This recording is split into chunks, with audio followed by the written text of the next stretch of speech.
Cette vidéo sur l'impression 3D, ce n'est pas n'importe quoi. Et ce n'est pas n'importe qui la présente. Bon, c'est n'importe qui. Mais c'est pas grave, parce que dans cette vidéo, je sais de quoi je parle, puisqu'à la fin, ma figurine a été bien imprimée. Du coup, dans cette vidéo, je te montre comment faire les supports d'une figurine. Tu vas trouver plein de vidéos qui parlent sur ce sujet, mais qui va bien te faire entrer les idées dans le crâne, et bah ça sera sur cette chaîne. J'arrive pas à le prononcer, sur cette chaîne. Je vous laisse avec le tuto. Allez, on va commencer notre tuto. Mais très important que vous le sachiez, c'est lorsqu'on va faire les supports, il y a deux étapes qui précèdent. Le hollow, et vider la pièce, et de faire des trous dans notre figurine. Beaucoup de vidéos sur YouTube, ils oublient de le mentionner, alors que de mon côté, je pense vraiment que c'est très important de le dire haut et fort, pour que votre figurine n'éclate pas avec le temps. On commence par importer notre modèle. Vous voyez réparer, vous réparez, c'est toujours recommandé. On clique sur Scale. Voilà, ici on a notre figurine. J'ai réparé une première fois, vaut mieux réparer une deuxième fois avec le Advanced Repair. Je regarde bien ma figurine, je la trouve parfaite. Maintenant on va se mettre avec cette vue et cliquer sur le top juste en haut pour avoir la figurine en vue de haut. Et on va commencer à descendre ici. Et vous allez voir la figurine à l'intérieur, elle est pleine. La résine ne peut pas passer et l'impression risque d'échouer. Du coup ici ce qu'il faut faire, première étape c'est hollow et vider la pièce. Du coup on va cliquer sur notre pièce et cliquer sur hollow. Ici vous allez avoir plusieurs choix et plusieurs possibilités. Je vous recommande pas du tout d'utiliser le FCC et le BBC ou BCC. Vous utilisez par défaut le non et vous cliquez sur appli. Vous allez voir le changement qui va opérer. Si je clique ici, voilà et je descends, maintenant vous allez avoir des zones orangées. Ça veut dire qu'on a libéré de l'espace à l'intérieur de notre figurine pour que la résine elle puisse circuler.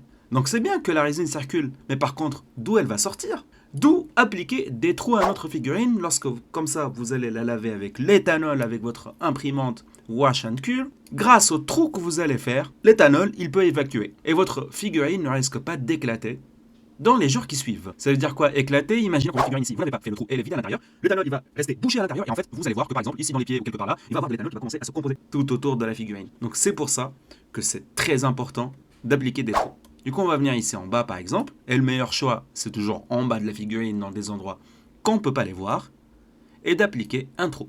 On va cliquer sur Punch, et on va venir par exemple ici au plein milieu, hop, appliquer un trou. Et du coup ici, imaginez que, hop, l'éthanol il va entrer, mais par contre après, il pourra sortir. Donc en fait, vous pouvez appliquer même, hop, un deuxième trou, un troisième, quatrième, cinquième, tout en sachant que vous n'êtes pas obligé de faire tous ces trous, hein. C'est juste moi qui s'emballe.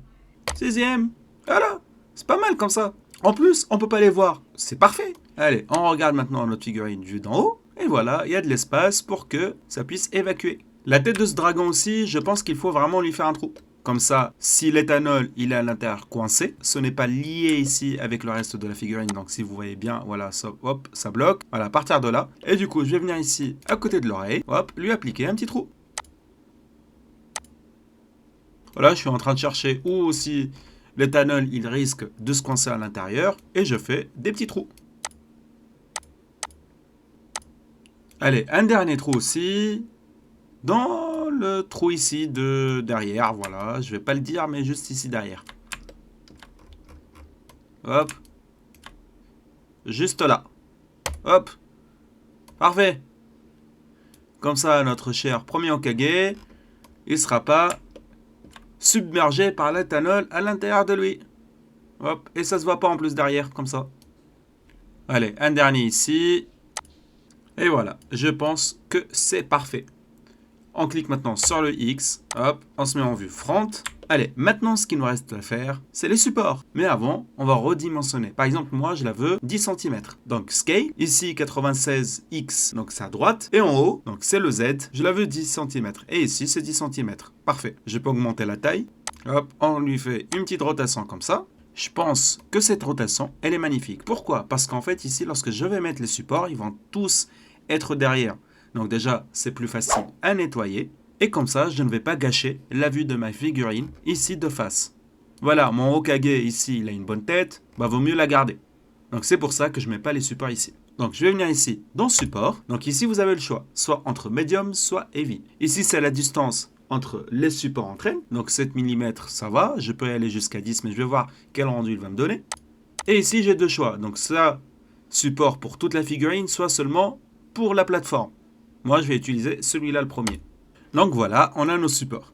Donc si on se remet sur la vue de top, Alors on va descendre, en fait, les supports, ils sont vraiment à l'intérieur de la figurine ici. Il y en a vraiment pas mal, beaucoup pour qu'ils puissent la tenir. Maintenant, je vais vous montrer aussi quelle est la différence entre Support and Platform. Du coup, je vais le tester uniquement pour vous. Je vais cliquer sur Remove, hop, et je mets Support and Platform. Comme ça, vous allez voir la différence entre les deux. Voilà, et maintenant on remet dans la vue top et on va regarder. Et si vous allez voir, voilà, les supports, ils ne sont pas à l'intérieur de la figurine. C'est ce qui fait la différence. Hop, ils sont vraiment ici pour qu'ils puissent tenir notre figurine. Donc tout à l'heure, avec le All Automatic Support, il nous a fait à l'intérieur, mais pas ici dans On Platform. Donc la question qui se pose, quelle est la mieux? Pour moi, la mieux, c'est Generate Automatic Support parce que lorsque on a des supports à l'intérieur d'une figurine, ça permet que l'impressant ne rate pas, par exemple, au bout de 3 ou 4 heures parce qu'il ne sait plus où il en est. Donc plus il y a de support, plus on est sûr que la figurine va s'imprimer en totalité. Donc ici, je clique sur Remove. Et ici, j'ai le choix entre Medium et Heavy. Je vais tester aussi le Medium. Et voilà, je peux encore y aller un peu plus loin. Je vais cliquer sur Remove et ici, je vais laisser Medium.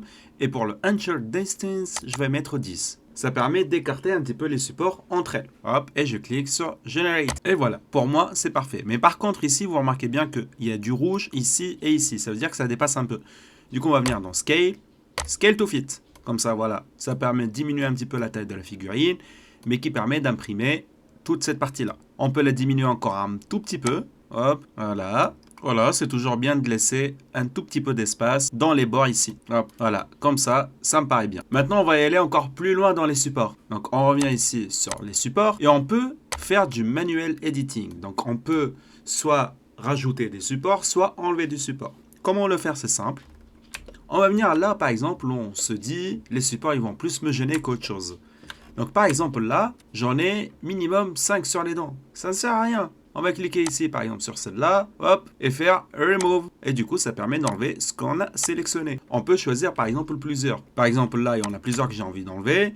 Je clique sur une, après avec le contrôle, et je clique sur plusieurs. Voilà. Et après, je clique sur Remove. Et comme ça, les trois, ils seront sélectionnés en même temps. Donc là où il y a du rouge, vraiment, laissez les supports. On peut même venir, par exemple, ici, et appliquer un support qui n'existe pas. Bon. Là où il y a du rose, ça veut dire que là où vraiment, c'est très important de laisser des supports. Ce n'est pas parce qu'en fait, ici, par exemple, il n'y a pas du rouge que je dois enlever les supports. Pas du tout. Ici, c'est très important d'en avoir. Et ici, il vaut mieux en avoir quelque peu. Là, par exemple, je vois que ça ne me sert à rien, tout ça. Hop. Et les move. Voilà, je vais revenir ici maintenant sur les dents. Et je regarde. Hop, je peux enlever. Et après, je peux mettre par exemple une seule ici. Hop.